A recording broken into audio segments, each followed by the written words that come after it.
नमस्कार, आप देख रहे हैं टॉप एजेंडा। मैं हूं आपके साथ उन्नति भटनागर। बुलेटिन की शुरुआत हापुड़ से बड़ी खबर के साथ। लाइफलाइन हॉस्पिटल की बड़ी लापरवाही सामने आई है। डिलीवरी के दौरान नवजात डस्टबिन में गिर गया। महिला की डिलीवरी के दौरान नवजात घंटों डस्टबिन में पड़ा रहा। जिंदा बच्चे को अस्पताल की डॉक्टर ने मृत घोषित कर दिया। अंतिम संस्कार करने के लिए ले जा रहे बच्चे को जिंदा देख हैरान हुए हैं परिजन। जहां इसके बाद हॉस्पिटल पहुंचकर परिजनों ने जमकर हंगामा किया। हंगामा देख अस्पताल की डॉक्टर मौके से फरार हो गई। मौके पर पहुंची पुलिस ने कार्रवाई का आश्वासन दिया है। सिटी कोतवाली के कोठी गेट स्थित लाइफलाइन हॉस्पिटल की यह घटना बताई जा रही है। तो बड़ी लापरवाही सामने आई है, जहां नवजात डस्टबिन में गिर गया और घंटों पड़ा रहा और प्रशासन को भनक तक नहीं हुई। और इसको लेकर अब परिजनों ने जमकर हंगामा काटा है। महिला की डिलीवरी के दौरान ये बड़ी वारदात हुई है, जहां जिंदा बच्चे को अस्पताल की डॉक्टरों ने मृत घोषित कर दिया। लाइफलाइन हॉस्पिटल की ये बड़ी लापरवाही सामने आई है। बड़ा ये पूरा मामला, जहां किस तरीके से अस्पताल प्रशासन की लापरवाही के चलते परिजन परेशान हुए हैं। जहां एक नवजात को डस्टबिन में डाल दिया और जिंदा बच्चे को मृत घोषित कर दिया।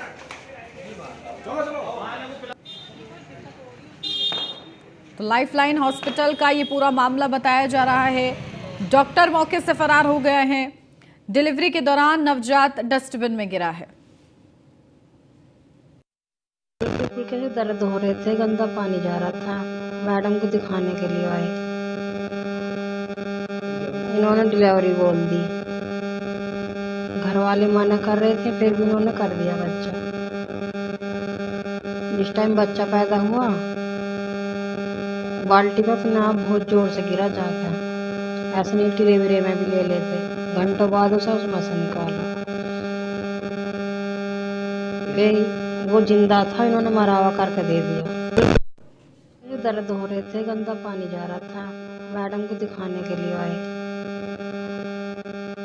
इन्होंने डिलीवरी बोल दी।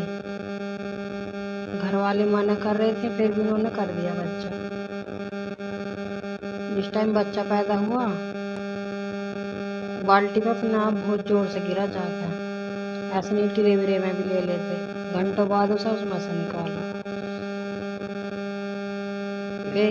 वो जिंदा था, इन्होंने मरावा करके दे दिया। पता चला था कि बच्चा अस्पताल दिखाने लेके जा रहे हैं। कौन सा अस्पताल? ये लाइफलाइन हॉस्पिटल में क्या हुआ? यहाँ से दिखाने के लिए आए। बहू को ये कहने लगी कि बच्चा होगा, इसके रुकने का ना है, बच्चा करना पड़ेगा। ये बोले मेरठ लेके जा रहे हैं, आधार कार्ड की फोटोकॉपी करा के लावा। इतना यहाँ बच्चा कर दिया इन्होंने। 5 महीने का बच्चा, उसमें मृत्यु घोषित कर दिया इसे। हम FIR दर्ज कराएंगे इसके खिलाफ।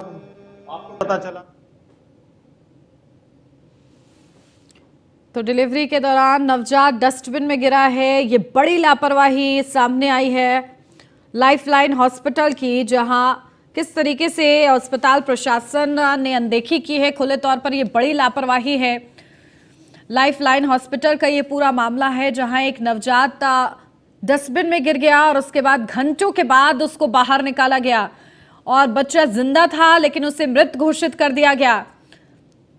तो महिला की डिलीवरी के दौरान नवजात घंटों डस्टबिन में पड़ा रहा। अब इसी को लेकर परिजनों की तरफ से जमकर हंगामा किया गया है। तो वहीं मौके से डॉक्टर फरार हो गए हैं।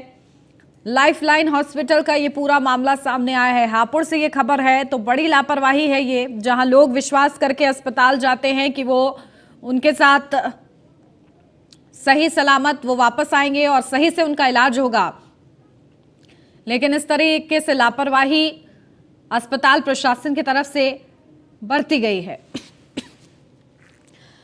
अपडेट लेते हैं, हमारे संवाददाता मोहम्मद ताहिर हमारे साथ जुड़ गए हैं। ताहिर, क्या कुछ जानकारी? देखिए, बड़ी लापरवाही खुले तौर पर अस्पताल प्रशासन के सामने आई है। किस तरीके से इस पूरे मामले में अब संज्ञान लिया जा रहा है? बता दूं, हापुड़ के अस्पताल जो है, अगर उनको मौत का अस्पताल कहा जाए तो गलत नहीं होगा। जहां लोग अपनी जान बचाने के लिए जो है अपना इलाज कराने के लिए आते हैं और वहां उन्हें इतनी बड़ी लापरवाही मिले, तो कहीं ना कहीं सवाल उठना लाजमी है। मामला कल देर शाम का है, जहां एक महिला डिलीवरी के लिए अपने को दिखाने के लिए अस्पताल आती है और उसकी डिलीवरी कर दी जाती है। परिजनों का यह भी आरोप है कि ये लोग अपने पेशेंट को मेरठ ले जा रहे थे और मेरठ ले जाने के दौरान ही डॉक्टर ने जबरन इसकी डिलीवरी कर दी और बच्चा जो है वो जो है डस्टबिन में गिर गया और घंटों बच्चा जो है डस्टबिन में पड़ा रहा। जब परिजनों ने बच्चे को और परिजनों को डॉक्टर द्वारा बताया गया कि बच्चे की मौत हो गई है, बच्चा मरा हुआ पैदा हुआ है, तो बच्चे को जब परिजनों ने मांगा और परिजन अंतिम संस्कार के लिए जब ले जा रहे थे तो बच्चे को जब उन्होंने देखा तो उसके सांस चल रहे थे, उसकी हरकत हो रही थी। तो कहीं ना कहीं डॉक्टरों की इतनी बड़ी लापरवाही थी कि जब बच्चा डस्टबिन में गिर गया तो उसको देखना भी मुनासिब नहीं समझा कि वो जिंदा है या मर गया। तो इतनी बड़ी लापरवाही होने के बावजूद भी जब ये लोग अस्पताल वापस पहुंचे और इन्होंने हंगामा किया, हालांकि बच्चे को अब दूसरे अस्पताल में शिफ्ट किया गया है और उसका इलाज किया जा रहा है, जिसकी उसकी गंभीर स्थिति अभी बताई जा रही है। वहीं रात सीएमओ से भी बात करने की कोशिश गई तो सीएमओ का फोन नहीं उठा। तो अस्पतालों पर कहीं ना कहीं सीएमओ हापुड़ भी मेहरबान दिखते हैं, उन पर कोई कार्रवाई नहीं करते। हालांकि जांच जरूर की जाती है और जांच के बाद खानापूर्ति कर मामले को दबा दिया जाता है। बिल्कुल। और ताहिर देखिए बताया जा रहा है कि डॉक्टर भी फरार है, उस संबंध में कोई जानकारी? हाँ, जी आपको बताना चाहूंगा, जब लोगों ने हंगामा किया और बच्चे को जिंदा होने की बात बताई तो डॉक्टर अपनी लापरवाही छुपाने के लिए ठीक है ताहिर, आपके पास मैं वापस लौटती हूँ। हमारे साथ डॉक्टर सुनील त्यागी जुड़ गए हैं सीएमओ हापुड़ से। सुनील जी देखिए, बड़ा ये पूरा मामला सामने आया है, किस तरीके से लापरवाही हुई है अस्पताल प्रशासन की तरफ से, खुले तौर पर क्या इसको लेकर काउंटर किया जाएगा, किस तरीके से लापरवाही बरती जा रही है और इस ओर कोई संज्ञान नहीं लिया जा रहा है? करीब रात 10 बजे मेरे पास फोन आया था जी। मैंने तभी रात में एक टीम का गठन किया और रात में ही टीम वहाँ मौके पर भेज दी गई थी और अस्पताल के विरुद्ध कार्रवाई की जा रही है। हाँ, इसमें जो भी कार्रवाई संभव होगी, पूरी जांच की हो रही चल रही है और जैसे कार्रवाई संभव होगी वो हम करेंगे। बिल्कुल, लेकिन देखिए प्रोफेशनल्स होते हैं ये, और जब इस तरीके की वारदात सामने आती है तो सवाल इनके प्रोफेशन पर भी उठते हैं कि किस तरीके से ये लोग काम कर रहे हैं। बच्चा डस्टबिन में गिर जाता है, घंटों वो पड़ा रहता है, आखिर क्या प्रॉपर ट्रेनिंग नहीं है, क्या किस चीज की कमी है जिसके चलते इस तरीके की लापरवाही हुई है? हाँ, इस अस्पताल के विरुद्ध जो भी अधिक से अधिक कार्रवाई होगी वो हम करेंगे, छोड़ेंगे नहीं हम। ठीक है, तो देखिए बड़ा आश्वासन दिया जा रहा है। बहुत शुक्रिया सुनील जी आपको तमाम जानकारी के लिए। लेकिन सवाल यही है कि आखिर जब ये कहा जाता है कि अस्पताल में लोग अपनी जान बचाने के लिए जाते हैं, लेकिन वहां पर अगर उनकी जान के साथ ही खिलवाड़ हो जाए तो ये बड़ा और गंभीर मामला है, गंभीर विषय है। ताहिर, क्या जानकारी, जिस तरीके से डॉक्टर फरार हुई हैं उस संबंध में अधिकारियों का क्या कुछ कहना है? जी, इस मामले में थाने में जो सिटी कोतवाली है वहाँ तहरीर दे दी गई है और पुलिस मामले की को जांच की बात कहकर कह रही है कि इसमें जांच की जाएगी, जांच के बाद अस्पताल प्रशासन के विरुद्ध जरूर कार्रवाई की जाएगी। हालांकि अगर सीएमओ की बात की जाए तो सीएमओ जो है हापुड़ के अस्पतालों पर, यानी कि एक बार ये भी हादसा मैं आपको बताना चाहूंगा कि अस्पताल में हुआ था जहाँ मृतक व्यक्ति का इलाज लगातार अस्पताल करता रहा और पैसे बनाता रहा, उस पर भी सीएमओ ने कोई कार्रवाई नहीं की। हाँ, जांच कमेटी जरूर गठित की और मगर कहीं ना कहीं कागज की खलक के आगे सब फाइलें दफ्तर रह जाती हैं। इस मामले में भी कहीं ना कहीं जांच की बात तो जरूर कही है। अब देखने वाली बात होगी कि इस पर क्या कार्रवाई जो है स्वास्थ्य अधिकारी करते हैं। बिल्कुल, तो देखिए जांच की कमेटी तो गठित कर दी जा रही है, लेकिन इस तरीके के मामले रुक नहीं रहे हैं। फिलहाल ताहिर, परिजनों की तरफ से क्या कुछ कहा जा रहा है इस पूरे मामले को लेकर? अब परिजनों का ये कहना है कि कल शाम दिखाने के लिए आए थे, जिस तरीके से अस्पताल की लापरवाही रही और लापरवाही के साथ साथ अस्पताल यहाँ इलाज कराना नहीं चाहता था, मेरठ ले जाना चाहता था अपने मरीज को, उसके बाद भी जबरन इसकी डिलीवरी कर दी गई है। इस अस्पताल पर, अस्पताल के डॉक्टरों पर जो लापरवाह हैं उन पर सख्त कार्रवाई जो है वो होनी चाहिए। बिल्कुल, और देखिए इस तरीके के प्रोफेशनल्स अगर लापरवाही करते हैं, गलती करते हैं तो उस पर दंड भी लगना चाहिए ताकि इस तरीके के मामलों पर अंकुश लग सके। लेकिन इस ओर जिस तरीके से हमारे साथ सीएमओ भी जुड़े, ताहिर आपने सुना, उन्होंने कहा कि कमेटी गठित कर दी गई है, जांच होगी, लेकिन लगातार जैसे आप बता रहे कि पहले भी मामले सामने आए हैं और इसे मौत का अस्पताल कहा जाता रहा है, तो स्थिति के साथ, समय के साथ इसमें कुछ बदलाव देखने को मिल रहा है या स्थिति ज्यों की त्यों ही है? जी आपको बताना चाहूंगा, कि पिछले काफी समय से अस्पतालों की जो प्राइवेट अस्पताल है उनकी स्थिति बद से बदतर है और अवैध अस्पतालों का हापुड़ में भरमार है और उन पर जो प्रशासन है, स्वास्थ्य विभाग है, कोई अंकुश लगाने में नाकाम हो रहा है।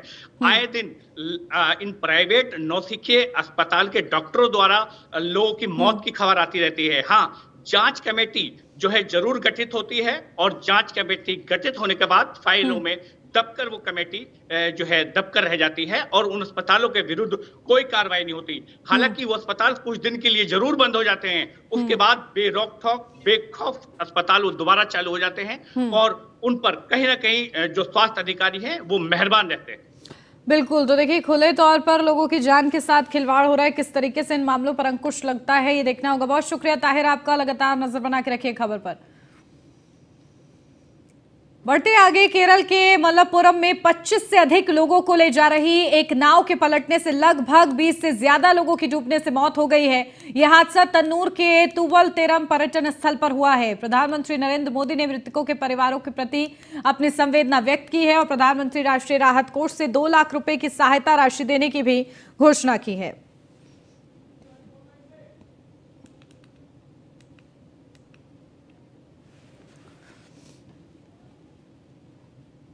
रक्षा मंत्री राजनाथ सिंह आज चंडीगढ़ दौरे पर रहेंगे। इस दौरान रक्षा मंत्री राजनाथ सिंह कई कार्यक्रम में शिरकत करेंगे। सुबह 10:30 बजे राजनाथ सिंह एयरपोर्ट पर पहुंचेंगे। यहां से सीधा सेक्टर 18 स्थित सरकारी प्रेस इमारत में बनाए गए वायुसेना हेरिटेज सेंटर पहुंचेंगे और उद्घाटन करेंगे। यह देश का पहला वायुसेना विरासत केंद्र है जिसका उद्घाटन रक्षा मंत्री करेंगे। यहाँ उनका लगभग 1.25 घंटे का कार्यक्रम रहेगा।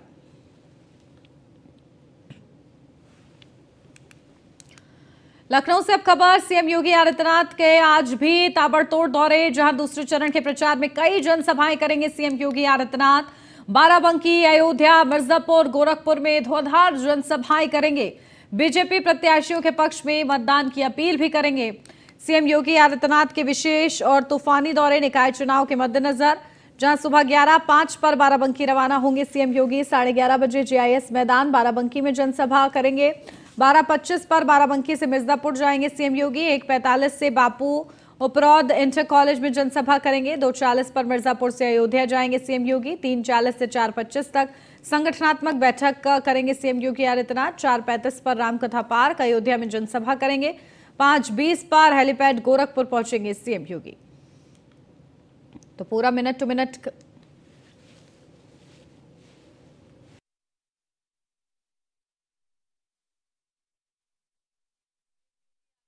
ये दौरा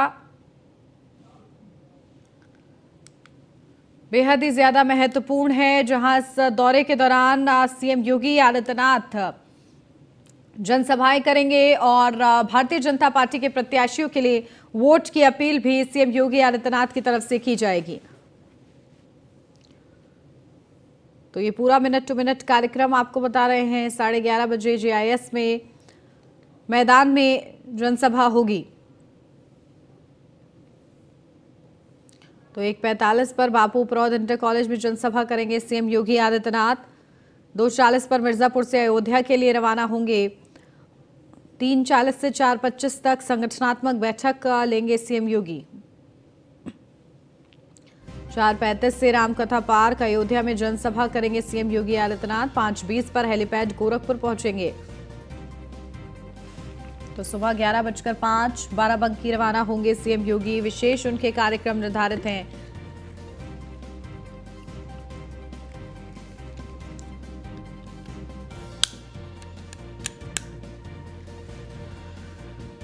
तो 1:45 से बापू उपरौद इंटर कॉलेज में जनसभा करेंगे सीएम योगी आदित्यनाथ। 2:40 पर मिर्जापुर से अयोध्या जाएंगे।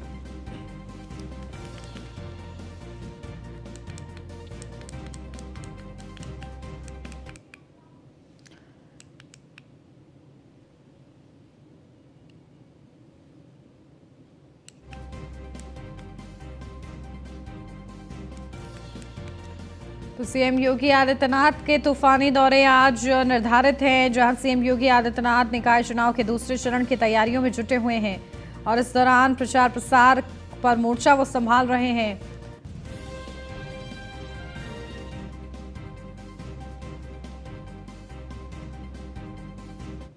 लखनऊ से अब खबर, आज कई जिलों के दौरे पर रहेंगे डिप्टी सीएम केशव प्रसाद मौर्य। निकाय चुनाव के दूसरे चरण में प्रचार करेंगे डिप्टी सीएम केशव प्रसाद मौर्य। शाहजहांपुर, बदायूं, पीलीभीत, बरेली में जनसभा करेंगे डिप्टी सीएम केशव प्रसाद मौर्य। उनका मिनट टू मिनट कार्यक्रम आपको बता दें, सुबह 11:05 जलालाबाद, शाहजहांपुर में जनसभा करेंगे डिप्टी सीएम। दोपहर 12:20 पर श्याम धर्मशाला, बदायूं में जनसभा करेंगे। 1:45 से नागेश पाठक चौराहा, पीलीभीत में जनसभा करेंगे डिप्टी सीएम केशव प्रसाद मौर्य। 2:45 पर क्षत्रिय चौराहा, पीलीभीत में रोड शो करेंगे डिप्टी सीएम। तो डिप्टी सीएम केशव प्रसाद मौर्य का भी ये खास दौरा, तूफानी दौरे उनके दूसरे चरण की तैयारियों के लिए, जहां लगातार ये नारा 11 मई को कमल का फूल बाकी सब जाओ भूल का नारा दिया जा रहा है डिप्टी सीएम केशव प्रसाद मौर्य की तरफ से। निकाय चुनाव का दूसरा चरण बेहद ही ज्यादा महत्वपूर्ण है, साख बचाने का ये चुनाव है। दूसरा चरण महत्वपूर्ण है सभी पार्टियों के लिए। और निकाय चुनाव क्योंकि 2024 के लिहाज से भी खास है, तो इसलिए मेहनत जो है ग्राउंड जीरो पर नजर आ रही है। बीजेपी खास तौर से अपने दिग्गजों को मैदान में उतारते हुए प्रचार प्रसार कर रही है, जनसंपर्क साधने की कोशिश कर रही है। डिप्टी सीएम ब्रजेश पाठक आज कई जिलों के दौरे पर रहेंगे। सोनभद्र, भदोई, अयोध्या में जनसभा करेंगे डिप्टी सीएम ब्रजेश पाठक। निकाय चुनाव के दूसरे चरण में प्रचार करेंगे deputy CM Brajesh Pathak. BJP प्रत्याशियों के पक्ष में मतदान की अपील करेंगे।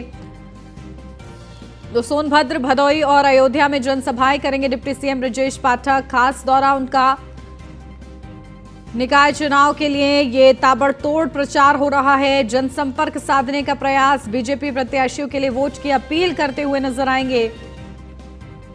और पूरा मिनट टू मिनट कार्यक्रम आपको बता दें, सुबह 11:05 पर क्लब मैदान रॉबर्ट्सगंज में जनसभा करेंगे डिप्टी सीएम। दोपहर 12:25 पर गोपीगंज, भदोई में जनसभा करेंगे। इसी के साथ 2:05 पर बामदेव स्थल, अयोध्या में जनसभा करेंगे डिप्टी सीएम ब्रजेश पाठक। 3:25 पर पुष्करपुरम, अयोध्या में जनसभा करेंगे डिप्टी सीएम। सुबह 11:05 से उनके जनसभाएं शुरू होंगी और इसके जरिए वो डबल इंजन सरकार की उपलब्धियों को गिनाने का प्रयास करेंगे। तो इसी के साथ बीजेपी प्रत्याशियों के लिए वोट की अपील भी करेंगे।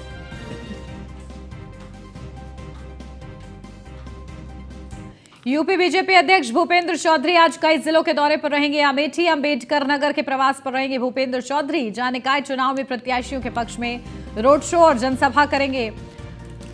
सुबह 11:30 बजे जायस में रोड शो करेंगे भूपेंद्र चौधरी। दोपहर 12:50 पर रणंजय कॉलेज, गौरीगंज में रोड शो होगा। तो निकाय चुनाव में प्रत्याशियों के पक्ष में करेंगे रोड शो और जनसभा, जहां सुबह 11:30 बजे जायस में रोड शो करेंगे भूपेंद्र चौधरी।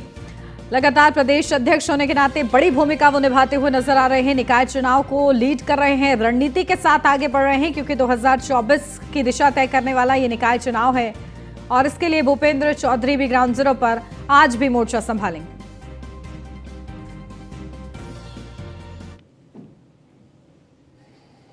एक विचार से जुड़े लोगों का समूह है और हम लोग सब मिलकर, सब कार्यकर्ता संगठित होकर सारे पार्टी के विषयों को लेकर हमेशा आगे बढ़ते हैं। यही हमारी ताकत है और उस ताकत का परिणाम है कि हम लोग लगातार, निरंतर हमारी समाज में स्वीकारता, राजनीतिक दृष्टि से अलग अलग क्षेत्रों में जनता का हमें आशीर्वाद और स्नेह मिल रहा है। प्रदेश सचिव है यूथ के स्नेहा सिंह, ये भी पार्टी की सदस्यता ग्रहण कर रहे हैं।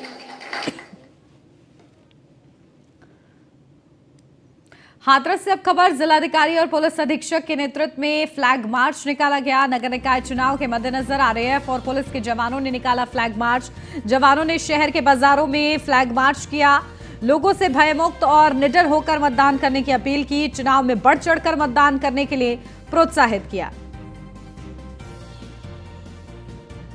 तो जवानों ने शहर के बाजारों में फ्लैग मार्च किया, लोगों से भयमुक्त और निडर होकर मतदान करने की अपील भी की, चुनाव में बढ़ चढ़कर मतदान करने के लिए प्रोत्साहित किया गया है।